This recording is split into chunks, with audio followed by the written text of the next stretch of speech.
Welcome into Off the Hook Sports. I am your host, Caleb Calhoun. It is the end of SEC Media Days for 2025. We wrap up the week today by wrapping up the final day of SEC Media Days as Mark Stoops, Sam Pittman, and Eli Drinkwitz all said something interesting. We're going to make an intriguing story out of that. Donald Trump is mulling an executive order on NIL standards. Will anything come of that? I'm going to give you guys my thoughts. That'll be bank on it.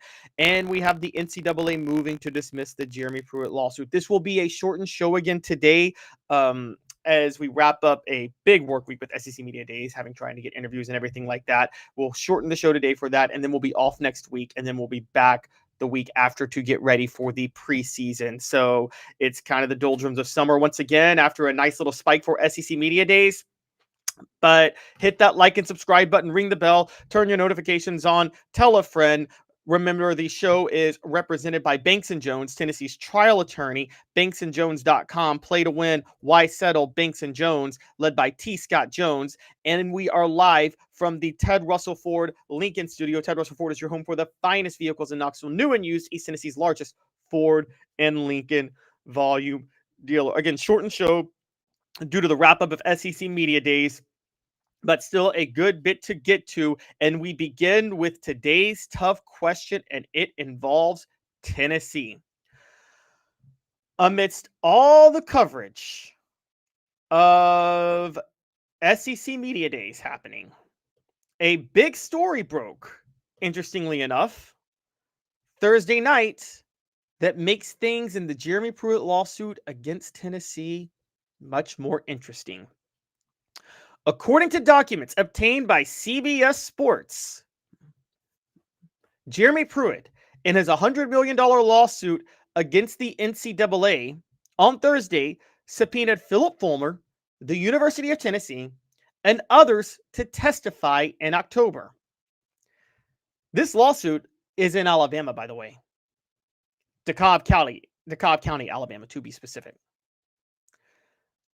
In an incredible twist of irony, this story breaks the week of SEC Media Days. Who knows what's unique about that irony? Well, let me tell you. Philip Fulmer famously did not attend an SEC Media Days 21 years ago when it was in Alabama, because had he attended, he would have been subpoenaed in a lawsuit related to the Logan Young Albert Means situation that was happening during that time. Philip Fulmer and subpoenas for court cases in Alabama around SEC Media Days is nothing new. According to these documents, Pruitt filed the lawsuit in March, which we covered at the time, and he subpoenaed Fulmer and other UT officials on Thursday. In the suit, Pruitt alleged the NCAA co-conspired with Tennessee and made him a, quote, sacrificial lamb for rules violations per the filing. The NCAA argued the court in Alabama does not have personal jurisdiction over the association and said it was not a proper venue for this action. If it was a proper venue, the NCAA said this is not a convenient venue for the parties and witnesses who will be involved in this action, nor would litigating the case here advance the interest of justice. Pruitt requested Fulmer and others testify in October. Now, according to the filing, again, obtained by CBS Sports, says the NCAA is not subject to specific personal jurisdiction in Alabama because none of Pruitt's claims arise out of or relate to any contracts the NCAA might have had with the state of Alabama. Pruitt does not allege the NCAA engaged in any wrongdoing and any wrongful conduct in Alabama whatsoever. Accordingly, this court should dismiss Pruitt's complaint against the NCAA without prejudice in its entirety. Effectively, and the NCAA is basically saying that it was pretty much, is effectively saying that there's no reason to file this case in Alabama. It has nothing to do with Alabama.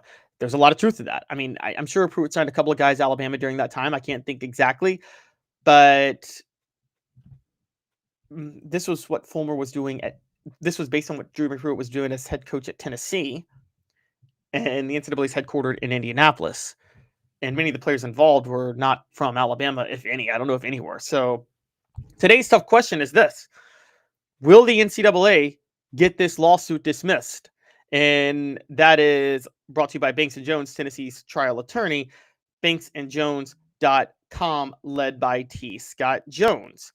Now, in Pruitt's lawsuit, He claimed Tennessee was illegally paying players before he got there and reported multiple violations to then Tennessee Athletic Director Philip Fulmer. Fulmer announced his retirement at the same time as Pruitt's firing, but officials said the decision was independent and unrelated to the football program's actions. Now, that is a straight up lie. Pruitt is absolutely right to suggest that this was related to those actions. According to Pruitt, in the complaint, Fulmer told Pruitt he would handle it regarding the violations. He claims the NCAA applied rules against him that had been essentially abolished in 2021 by the United States Supreme Court ruling. After his termination from the university, Jeremy learned that one or more individuals in UT's athletic department or boosters had systematically engaged in making payments to players at the time when NCAA rules did not allow such payments. Now, what does this all lead to? What Jeremy Pruitt is saying, he's not necessarily denying that he was dirty in this and that he was illegally paying players. He was saying that this was a administrative thing and that he was the only one who suffered for it, particularly since Fulmer got a giant severance package upon his retirement. He is basically doing this to bring down everybody with him because he went down. The question is, will he succeed? Again, that is today's tough question, brought to you by Banks & Jones, Tennessee's trial attorney. Play to win. Why settle? T. Scott Jones, banksandjones.com. Why Banks & Jones? Well, it's because they're Tennessee's trial attorney. You can play to win with Banks & Jones because they'll go to trial. You've heard of other lawyers. They say they'll go to trial and fight for you. They won't. They just want to settle. That's the easiest way out. Well, that's not Banks & Jones, led by T. Scott Jones. They won't settle. They'll go to trial for you. Tennessee's trial attorney. They play to win. Truly, Tennessee's trial attorney when it comes to criminal defense or personal injury. Why settle? It's Banks & Jones. T. Scott Jones. banksandjones.com. All right, so the question is, does Jeremy Pruitt have a case? Does he have a point, or will this get dismissed? I think personally, Jeremy Pruitt and this case is going to get dismissed. And I side with the NCAA on this for a couple of reasons. One, they're right. Why is this case being filed in Alabama? It's almost like, I mean, that would be kind of prejudicial on its own. There's no reason to file a case in Alabama whatsoever. Why? Because Jeremy Pruitt lives there? No, these are from actions from his time against Tennessee in a lawsuit filed against an organization based in Indianapolis. There's no reason for this lawsuit at all to be in Alabama. So that alone will get it dismissed.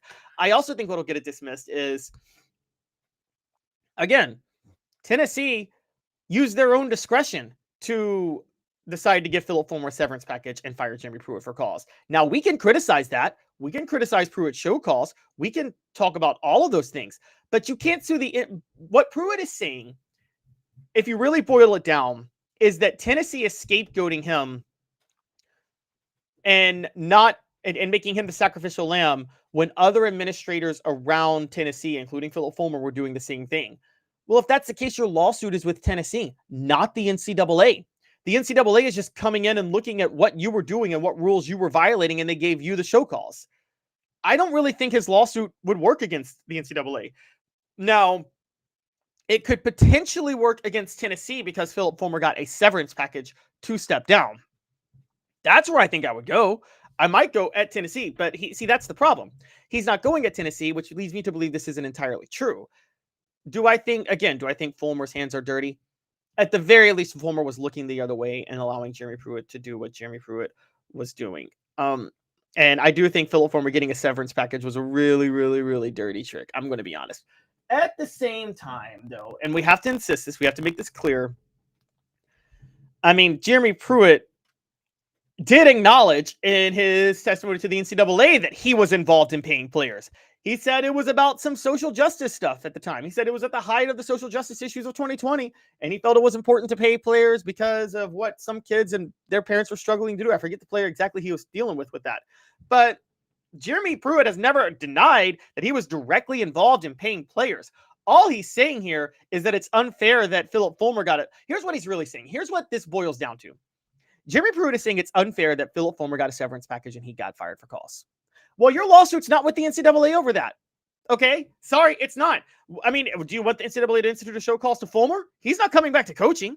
So your lawsuit is specifically with the NCAA. So this doesn't really add up. And taking all that into account, I think it's kind of silly to suggest that Jeremy Pruitt has any case. I think, so the idea that the NCAA co-conspired with Tennessee, how? This was Tennessee's discretion on their own to fire you for cause. Now, they theoretically could have fired you and paid out their contract. They didn't have to do it. Why they gave Fulmer a severance package? That was to ease the tension and smooth things over after Fulmer had been so beloved by so many people at the university. That's their discretion. That's their right to do that. Okay. You can't really claim discrimination or anything like that, particularly when you admitted to the NCAA that you were paying players. Yes, it's no longer a violation. Okay. I get that, but it was a violation at the time. I fail to see Tennessee self-reported those violations. Tennessee got rid of everybody involved in those violations. It's Tennessee's right to determine how they want to get rid of those people. They got rid of them all. So when you take that into account, you can't sit up there and say that you in any way, shape, or form were done wrong by the NCAA specifically. Your lawsuit is against Tennessee. And I do think still it is a great twist of irony, though, that this is another lawsuit involving the NCAA that would get Philip Fulmer subpoenaed in a court in Alabama, and it's coming to light around SEC Media Days. Again, the funniness and the irony of that is, for those who don't know, Philip Fulmer, as I mentioned off the top, he did not attend SEC Media Days in 2004 when it was in Birmingham, because there was a lawsuit involving the University of Alabama and the NCAA and Logan Young and Albert Means that would have gotten Philip Fulmer subpoenaed had he shown up in Alabama during that time. So that's kind of interesting stuff with that. So hit that like and subscribe button, ring the bell, turn your notifications on, tell a friend. The show represented by Banks & Jones, Tennessee's trial attorney. Play to win, why settle? Banks & Jones, led by T. Scott Jones, banksandjones.com. We are live from the Ted Russell Ford Lincoln studio. Ted Russell Ford Lincoln is your home for the finest vehicles in Knoxville. New and used, East Tennessee's largest Ford and Lincoln volume dealer. When we come back, we're going to discuss a potential executive order by Donald Trump that could deal with NIL. Stick with us, 2 minutes off the Hook Sports. Why Banks & Jones? Well, it's because they're Tennessee's trial attorney. You can play to win with Banks & Jones because they'll go to trial. You've heard of other lawyers. They say they'll go to trial and fight for you. They won't. They just want to settle. That's the easiest way out. Well, that's not Banks & Jones, led by T. Scott Jones. They won't settle.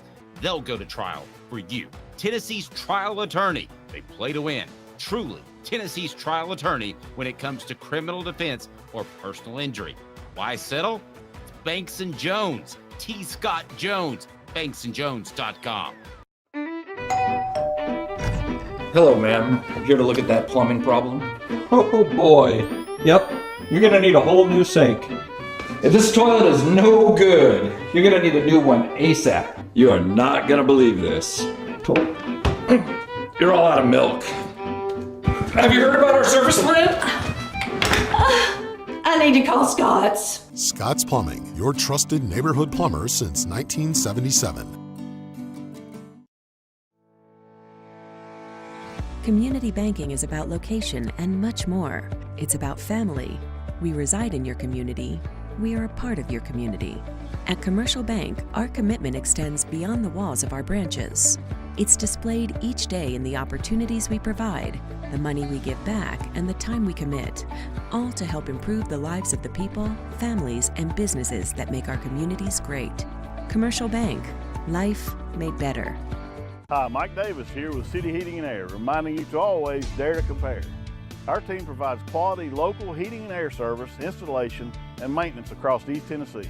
We use only the best equipment like American Standard Heating and Air Conditioning for your residential, new construction, or commercial needs. Honesty, dependability, and customer satisfaction have been the cornerstones of our business since 1961. City Heat and Air. Dare to compare. Are you ready to get strong? At NFC, we offer top-notch weight training and functional fitness, so you can build strength and improve your performance. Join today at nfc1.com or stop by any one of our 7 East Tennessee locations. Welcome back to Off the Hook Sports. Hit that like and subscribe button, ring the bell, turn on your notifications. We move on this Friday at the end of SEC Media Days with news surrounding President Donald Trump. And I'm not talking about Jeffrey Epstein. I'm talking about him potentially signing an executive order establishing national NIL standards amid evolving legislation. According to CBS Sports and ESPN, but first obtained by CBS Sports, Trump plans to sign an executive order establishing national standards for name, image, and likeness initiatives. Within the past week, members of the House introduced an amended bill called the SCORE Act, which is Student Compensation and Opportunity Through Rights and Endorsements, aiming to protect the NIL rights of student athletes to promote fair compensation with respect to the intercollegiate athletics and for other purposes. The bill could open the door for federal standards for NIL legislation, superseding current state laws that provide guidance on player compensation. SEC Commissioner Greg Sankey said during an appearance on SEC This Morning earlier in the week that he had no knowledge of a pending executive order. He acknowledged Trump's involvement and interest in college football. This comes from May reports in which Trump wanted to create a college sports commission headed by prominent Texas Tech booster Cody Campbell, and Nick Saban, which would investigate pressing issues such as NIL reform. For those who don't know, Cody Campbell's a billionaire and is basically just going out of his way to buy Texas Tech championships in every way, shape, and form. Texas Tech had the most successful transfer portal classes all season. I don't know why he wants a national standard, but he does. Taking all that into account, we don't know what this would involve, but all the signs out here are that Donald Trump is doing this at the request of people like Cody Campbell who want national NIL standards. And this is where the House bill comes into play. Now, there are some legal ramifications from this, and this is the trick with these bills, okay? Yes, federal law will supersede state law. And this is a big problem with the NCAA right now, is they're trying to create national standards, but states are passing laws that would violate the national standards of the NCAA, and the NCAA is not the federal government. So state law is going to trump NCAA rules in your state. That's just how it is. So yes, there needs to be a federal standard. I get that. The question is, what would the federal standards be? Because what can you do to regulate NIL on a national stage that wouldn't just be outright discriminatory? I mean, this is an honest question, guys. Let me tell you how this could end up. I'm going to tell you exactly how this could end up. Say there is a House bill that passes somehow. Okay, say first Donald Trump tries to sign an executive order establishing NIL standards. That could limit a player's ability to make money off his name, image, and likeness. That player would sue under the Antitrust Act, and that player would win in front of court, because the court would say any executive order by Donald Trump is violating the Sherman Antitrust Act. Executive orders can't violate legislation. Okay, so then that's thrown out the window. Now, to get around that, the House and the Senate could pass a bill to create national NIL standards, giving the president the authority to sign an executive order. Then the players come back, a player would sue again and say, this violates the 14th Amendment. Why does it violate the 14th Amendment, would you say? Because equal protection under law. Basically, what you're doing if you pass a law like this is you're carving out an exception to the Antitrust Act for just a particular select group of people trying to make money. Okay, basically what you're saying is the Antitrust Act doesn't apply to college football athletes or college basketball athletes. In simpler terms, you would say the 14th Amendment is not applying to a certain group of people. I'm sorry. In simpler terms, you're saying the Sherman Antitrust Act does not apply to protect a certain group of people who can make money that are primarily black. At which point they would sue under the 14th Amendment. And then that law would get thrown out too, because it would look super racist that you say that there's an Antitrust Act that's out there that protects the rights of anybody to make money off their name, image, likeness, or work. But then you say we're not going to apply it to a certain industry that just happens to be majority black. Do you realize what that would look like? Do you realize there's no way you could get around that not violating the 14th Amendment and multiple civil rights acts? In multiple civil rights violations, just wouldn't happen. So at the end of the day, there's no way around this. You can maybe create a national standard in which somehow NIL is unionized. I guess you could theoretically say if you enter into agreements with the NCAA, your NIL is taxed and it's not going to the NCAA or the profits of anybody else, but it's kind of distributed more evenly across sports. You could theoretically maybe do that. Okay, that's how you could probably get around it. But even then, that would be tricky. That would be tough. I don't know how they could do it. Honestly, I don't know if there's any way around this. I'm not so sure there's anything they can do when it comes to dealing with regulating NIL. And truth be told, is there anything they should do? I mean, again, Cody Campbell, we just talked about him, just bought the transfer portal. Just bought just bought an elite team at Texas Tech. It sounds like what he's trying to do, the billionaires are trying to protect themselves from themselves. They want to be protected from themselves because they don't want the market to get out of hand, because then they would have to spend money to win a championship on their end. So I'm going to say bank on it. Brought to you by Commercial Bank, member FDIC, life made better. Bank on it. This is not going to work. There is nothing Donald Trump or Congress can do to limit player NIL money. Bank on it. Commercial Bank is your neighborhood bank. What makes us different from other banks?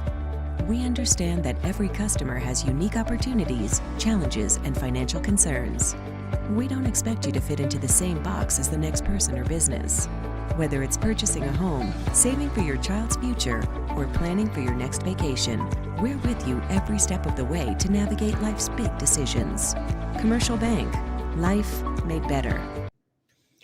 All right, you guys give me your thoughts. I think, honestly, there is nothing that could be done. GBMFO says no regulations on income. This is America. Okay. Well played, GBMFO. The law is named after Sherman. Doubt raises a concern. Well played, but it's actually that's a funny one. However, it's not General Sherman, to be fair. Honestly, this is passed during the time Benjamin Harrison was president. The architect of the bill was John Sherman from Ohio, and basically was a politician throughout the Civil War and everything like that. So yeah, he was in the U.S. House from 855 to 61, was Secretary of Treasury, then a senator from Ohio. This was passed under him. Benjamin Harrison was the one who signed the law.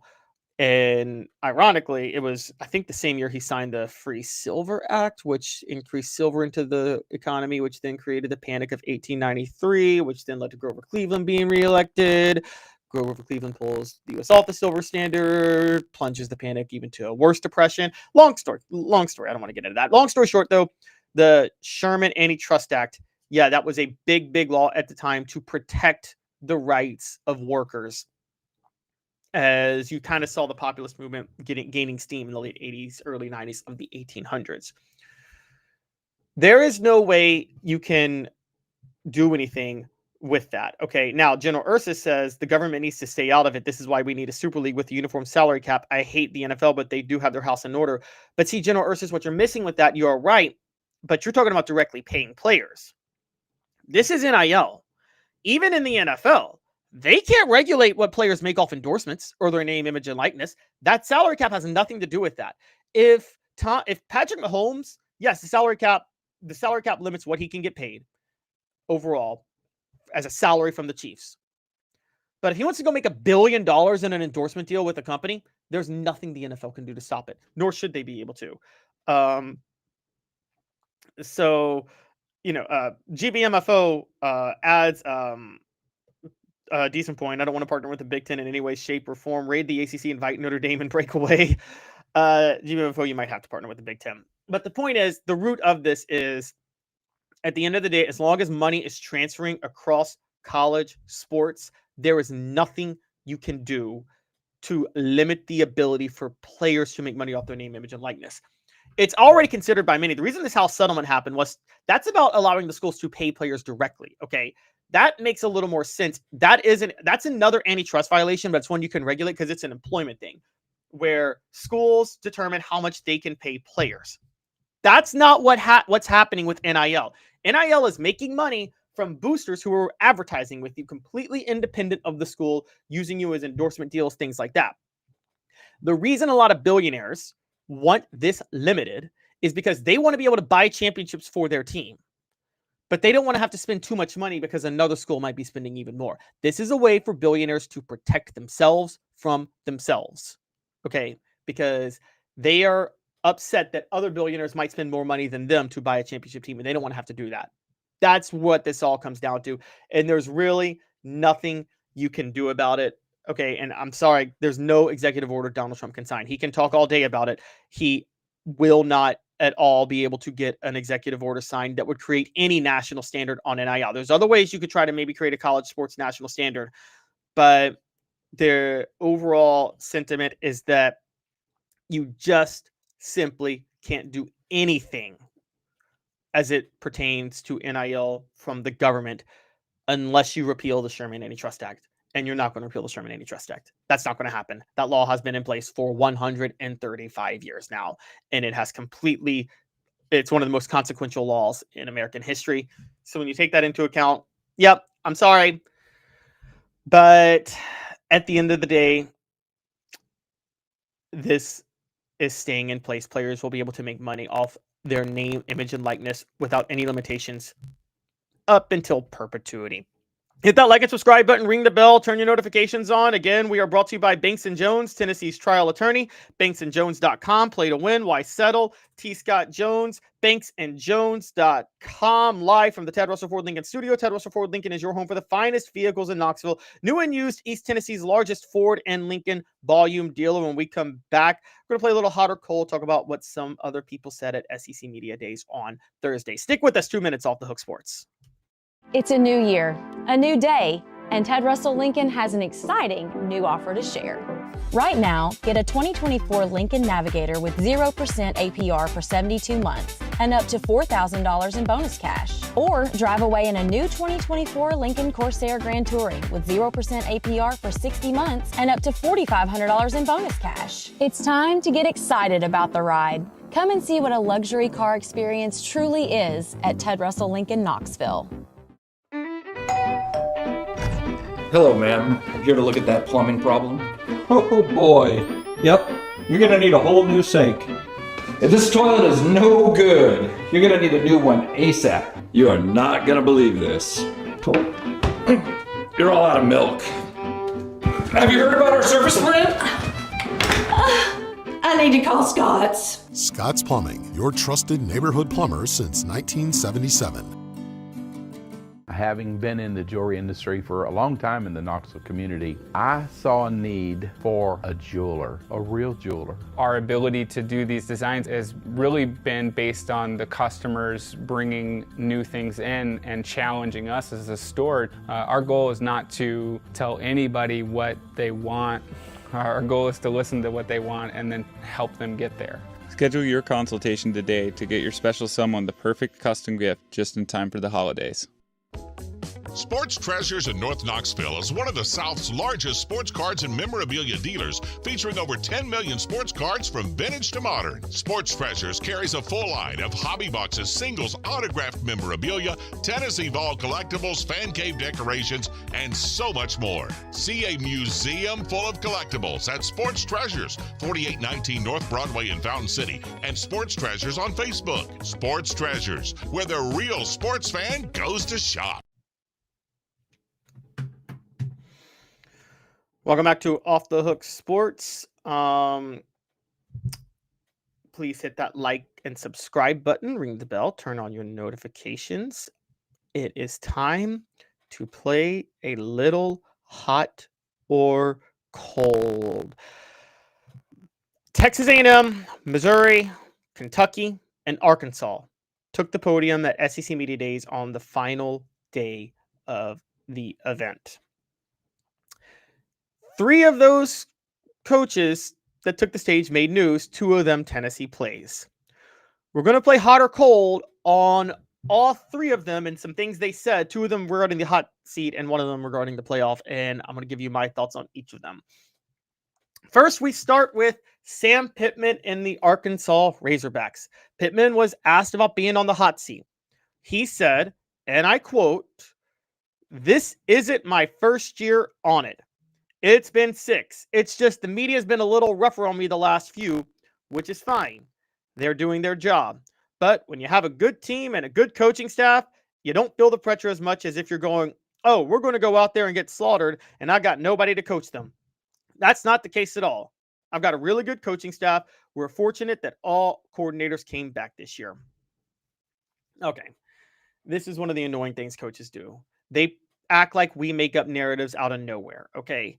He says, this ain't my first year on it. It's been 6. And that the media has been a little bit rougher on him. Let's point this out real quick with Sam Pittman. Okay. Sam Pittman was hired at Arkansas in 2020. He wasn't on the hot seat when he was first hired at Arkansas. As a matter of fact, Sam Pittman's first 2 years at Arkansas, he had won over a lot of fans. Yes, he went 3-7 in 2020, but that was the COVID year. A lot of things went wrong. And in 2021, he went 9-4, and at one point had actually gotten Arkansas into the top 10 to number 8 before they had to play Ole Miss, Georgia, and Auburn. Barely lost to Ole Miss, by the way. Sam Pittman was not on the hot seat entering that at the end of that year.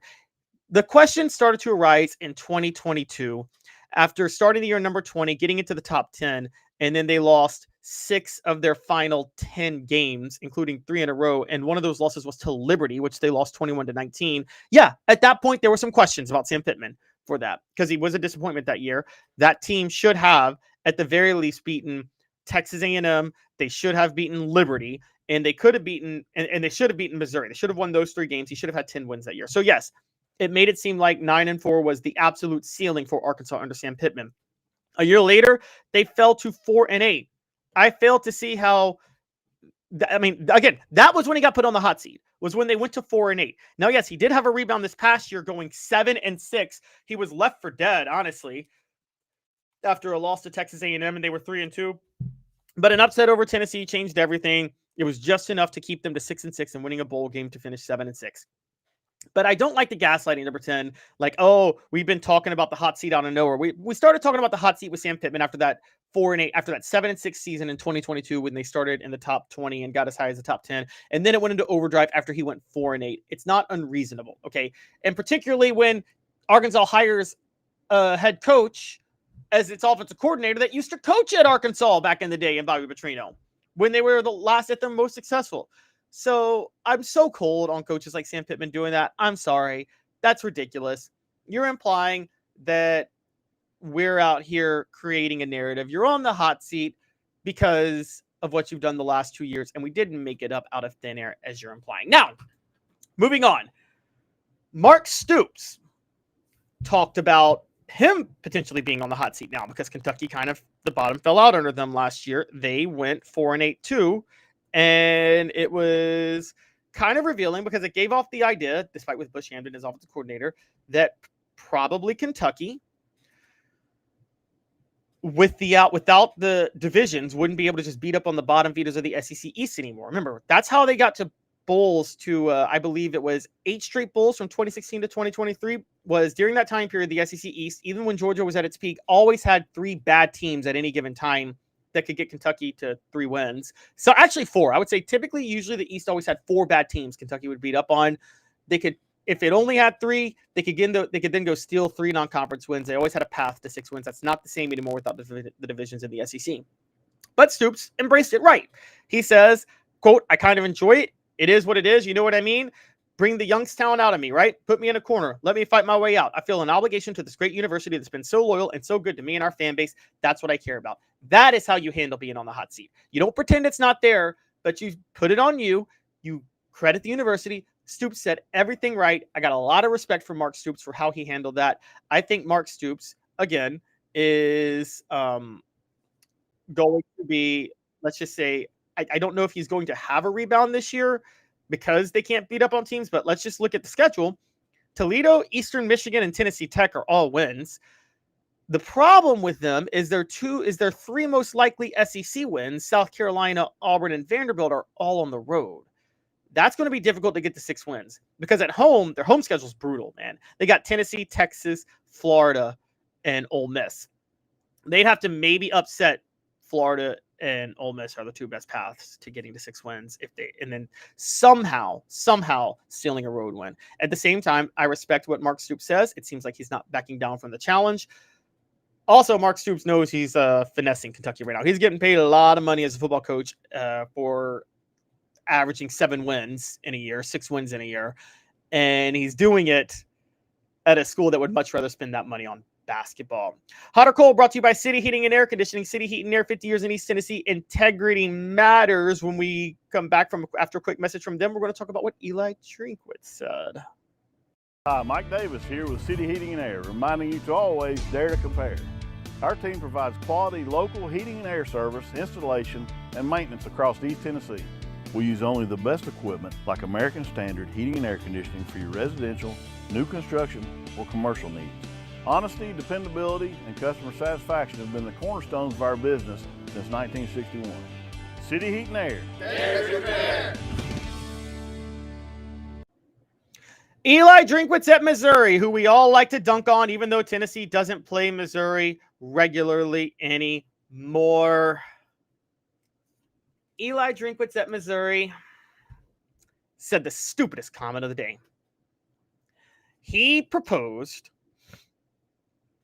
a 30-team college football playoff. Yes, that's right, a 30-team college football playoff. Here's what he said, quote, "When I think about college football right now and think about what we need to do, I think it really comes down to two things: what's best for our players and what's best for our fans. The rest of us are really only important because of the players and the fans." So when you think about whether it's 12, 14, 16, to me, if we decided to go into this expansion of playoffs, we're trying to follow an NFL model. The NFL takes 44% of their teams into the playoff to increase the passion or keep the fan base engaged. If we're talking about 12, that's 9%. If we're talking about 14, that's 11%. If we're talking about 16, that's 12%. That's not really changing the math for our fan base. I don't really understand what the big fight is about. The other thing I don't really understand about this, we have a lot of complaints, whether we're talking about 68 teams in the NCAA basketball tournament, we're complaining about the committee. Last year, we complained about the committee selections. We produced all kinds of stats and handed them out about why the SEC was so good. The problem is we have a human committee that has no standard set of structure, how they're going to select. They're all human beings. They all have implicit bias. Now we're going to go from 7 to 11, and we think that's going to solve the problem. Until we figure out exactly what the standards are, I don't think that's good. In my viewpoint of it, I think we should go back and try to find more ways to include teams. How do we get more people involved? Because that's better for the players. That's better for the player experience to have more people involved in the potential to play for a championship. It's better for the fan bases. I think we could all agree that the 4 college football playoff games at home campuses was a huge win. We need to expand that opportunity, energy, and excitement. My math could be wrong here, but if we did the 12, you had 4 automatic qualifiers. Everyone thinks that's limiting. It's not limiting if you take those 4 automatic qualifiers and you divide that up into 8 opportunities, 8 play-in games. Now you're taking the SEC is playing in for 8. Big Ten is playing in for 8. Since we've expanded the bubble to 16, give 3 to the Big 12, 3 to the ACC, 1-1. Now you have 30 teams. Now we're talking about an opportunity for 30 teams, 30 fan bases to be excited, engaged, giving revenue, 30 teams with players who have access to compete for a championship. 30 teams. Why even have a regular season? Why even have, I mean, honestly, why even have a regular season if you're going to do that? That's absolutely ridiculous. And Eli Drinkwitz knows it's ridiculous. At that point, with the math that he's talking about with playing games, you would be talking actually 12 teams from the SEC and the Big Ten potentially. You're not talking about your 44% with the NFL model then. You're talking about 75%. More importantly, the NFL lives and breathes parity. It's not the same in college football. There is no parity in college football. What Eli Drinkwitz is saying is so utterly stupid. A 30-team playoff? I don't even like the 16-team playoff, okay? But a 30-team playoff? What in the world is he thinking? That is the most ridiculous stuff. But here's the thing. Eli Drinkwitz knows that here's where this is coming from. Eli Drinkwitz's team, nobody benefits more from easy schedules in the SEC than Missouri. In this new non-divisional format, they took better advantage of that than anybody last year. They had a borderline Indiana schedule, and they're going to have a borderline Indiana schedule this year. And they're going to get kept out of the playoff because of that. And he's not going to like that. So he wants to be able to sell that he's getting into the playoff. I don't know why he's complaining. I say take your 10-2 season, get your bowl win to finish 11-2, and then brag about the fact that you just went 11-2 at Missouri when if you played a real SEC schedule, you would have gone 8-4, 7-5, okay? I don't know why he's not just taking his wins.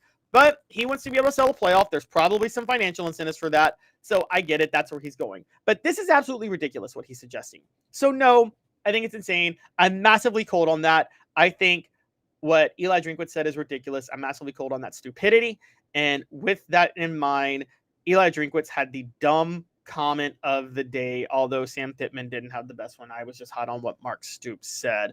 Hit that like and subscribe button, ring the bell, turn your notifications on. Again, the show represented by Banks & Jones, Tennessee's trial attorney. Play to win, why settle? Banks & Jones, led by T. Scott Jones, banksandjones.com, live from the Ted Russell Ford Lincoln studio. Ted Russell Ford Lincoln is your home for the finest vehicles in Knoxville, new and used, East Tennessee's largest Ford and Lincoln volume dealer. 2 minutes off the hook sports. A beacon of hope in a world of high prices. Look to the skies, Knoxville. Super savings is here. Ted Russell Ford is East Tennessee's #1 volume Ford dealer. Employee pricing is here. You pay what we pay on all new Ford models. Come see the super dealer today at either Ted Russell Ford location, Parkside Drive, or Kingston Pike. Sports Treasures in North Knoxville is one of the South's largest sports cards and memorabilia dealers, featuring over 10 million sports cards from vintage to modern. Sports Treasures carries a full line of hobby boxes, singles, autographed memorabilia, Tennessee Vol collectibles, fan cave decorations, and so much more. See a museum full of collectibles at Sports Treasures, 4819 North Broadway in Fountain City, and Sports Treasures on Facebook. Sports Treasures, where the real sports fan goes to shop. Community banking is about location and much more. It's about family. We reside in your community. We are a part of your community. At Commercial Bank, our commitment extends beyond the walls of our branches. It's displayed each day in the opportunities we provide, the money we give back, and the time we commit, all to help improve the lives of the people, families, and businesses that make our communities great. Commercial Bank, life made better. Now in its 45th year, the second and third generations continue Joe Neubert's commitment. His vision of what this business needed to be, we still try to live up to that. Joe Neubert Collision Center. Hi, Mike Davis here with City Heating and Air, reminding you to always dare to compare. Our team provides quality local heating and air service, installation, and maintenance across East Tennessee. We use only the best equipment like American Standard heating and air conditioning for your residential, new construction, or commercial needs. Honesty, dependability, and customer satisfaction have been the cornerstones of our business since 1961. City Heat and Air. Dare to compare. Welcome back to the program. We are going to close out a little bit early today because we just had a big week with SEC Media Day. So I want to point out again, the show represented by Banks & Jones, Tennessee's trial attorney. Play to win, why settle? Banks & Jones, led by T. Scott Jones, banksandjones.com. Again, we broadcast every weekday at 10 a.m. Eastern, live from the Ted Russell Ford Lincoln studio. Ted Russell Ford Lincoln is your home for the finest vehicles in Knoxville, new and used, East Tennessee's largest Ford and Lincoln volume dealer. I want to let you guys know we are off again for another week. We are off next week. We will be off every day next week. It's another week off. The only time we can get week offs, guys, is during the summer. So we're taking next week off, okay? And then we will be able to return the week after, which will have us full in the mode of preview for college football season, baby, because SEC Media Day is wrapped up. We just need another week off to recharge our batteries and get ready to get going. So we will be off all week next week. There will be no show next week, Monday through Friday. Okay, so just don't be shocked if you come in and you don't see one. And then we will be back the week after. Again, with Caleb Calhoun, I want to thank you guys all for tuning in. We will be back a week from Monday at 10 a.m. Eastern. Again, the show represented to you by Banks & Jones, banksandjones.com, live from the Ted Russell Ford Lincoln studio with Caleb Calhoun. This has been a presentation of Off the Hook Sports. You guys have a great weekend and then a great week next week.